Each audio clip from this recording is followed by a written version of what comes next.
Emeka, this is Ngozi. Calm and respectful girl. She works in a bank. Nice to meet you.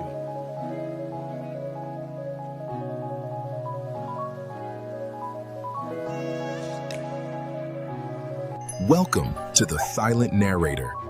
Please like and subscribe and stay with us. The rain had started before sunset, and by the time the family meeting began, the entire compound smelled of wet sand and old wood.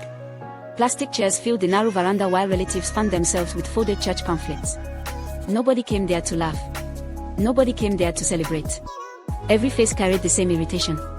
Emeka sat quietly near the edge of the gathering while his mother avoided looking directly at him. His uncle cleared his throat loudly. 34 years old. No wife. No child. What exactly are you waiting for? Another aunt shook her head in frustration. Your father struggled all his life just to have one son. One son. Yet this family name is about to disappear. A few people murmured in agreement. Emeka stared at the floor. His mother finally spoke, and her voice carried more disappointment than anger. Every time people ask me about my grandchildren, I don't even know what to tell them anymore. The silence after that felt heavy enough to choke somebody. One elderly man leaned forward slowly. A man without children leaves nothing behind. Nobody defended Emeka. Not one person. His younger sister, Emeka, sat near the doorway looking uncomfortable, but even she kept quiet because she knew speaking would only worsen things. The meeting dragged on until nightfall. By the time everybody left, the compound had become quiet except for the sound of frogs croaking in the gutters outside. Emeka entered his small room and locked the door gently. He removed the worn envelope from under his mattress and emptied the contents onto the bed. Crumpled naira notes, school receipts, loan papers, an overdue electricity bill, a university warning letter. He counted the money 3 different times before leaning back against the wall and closing his eyes. It still wasn't enough. The next morning he woke before sunrise and left for work while the rest of the house slept. The bus stop was crowded as usual. Conductors shouted destinations aggressively while passengers pushed one another for space. Emeka ignored all of it. He walked. Nearly 40 minutes. Not because he enjoyed trekking, but because transport money could pay for photocopies of Ada's medical textbooks. By noon he was unloading cartons in a warehouse near Oshodi. Sweat soaked through his shirt while younger workers complained about the heat. One of them laughed suddenly. Senior man, when are you finally marrying? Or are you planning to become a priest? The others laughed. Emeka forced a smile. Very soon. But even he no longer believed that answer. That evening, Ade called him from school. Her voice sounded shaky. Big brother, they said if I don't complete the payment before Friday, I can't write exams. He closed his eyes immediately. How much remains? She mentioned the amount quietly. It was almost everything he had left.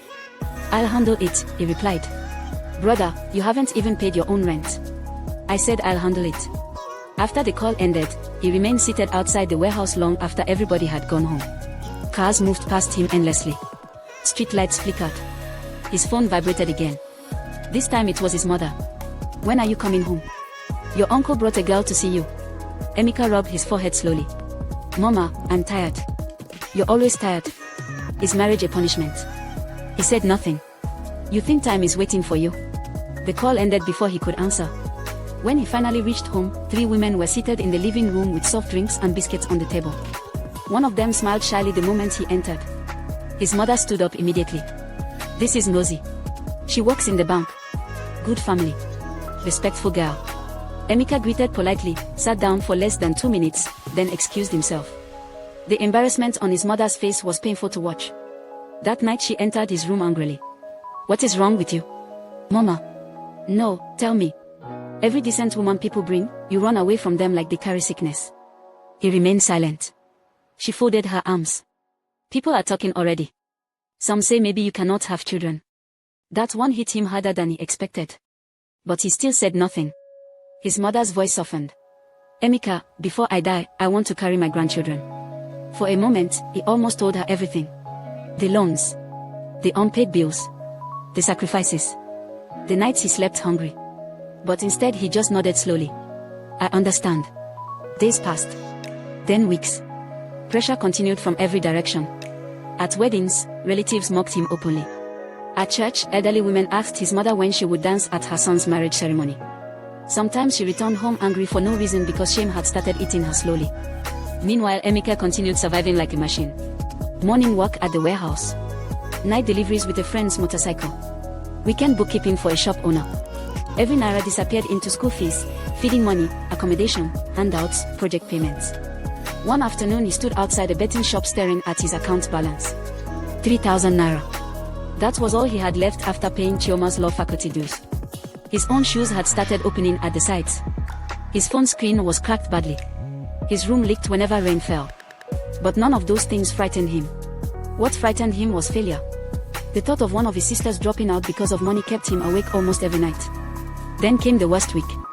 Ada called crying uncontrollably. "Brother, they removed my name from the exam list." Emeka left work immediately. That same evening another family meeting had already been arranged without his knowledge. When he arrived home, nearly everybody was waiting for him. His uncle wasted no time. "We are tired of begging you. A man must build his own family." Another relative added aggressively, "Your sisters are not your responsibility forever." The words entered the room like fire. For the first time, Emeka looked genuinely angry. "They are my responsibility." The room became quiet instantly. His uncle scoffed. "So because of them, you want to waste your entire life?" Emeka stood up suddenly. "You think I enjoy this?" Nobody spoke. His breathing became heavier. "You think I don't want peace? You think I don't want my own home?" His mother stared at him in confusion because she had never seen him like that before. Then the anger disappeared from his face as quickly as it came. He sat down again. "I'm sorry." The meeting ended badly. Later that night, he opened an old metal box under his bed. Inside were documents for the small piece of land his father left him before dying. The only property in his name. The last thing connecting him to the future he once imagined for himself. 2 days later he sold it. Every kobo went to Ada's tuition. No celebration followed. No relief came. Only more bills. A month later, debt collectors arrived at the compound while Emeka was away. His mother stepped outside angrily. "Who are you people?" One of the men removed the file. "We've been trying to reach your son." "For what?" The man looked confused. "Madam, your son borrowed money several times." Her face tightened immediately. "What money?" The man opened the file. "School payments. Transfer receipts. Loan agreements. University invoices." The mother's hands slowly began to shake. After they left, she entered Emeka's room for the first time in years. What she found there broke something inside her. Stacks of receipts bundled carefully with rubber bands. Ada's medical bills.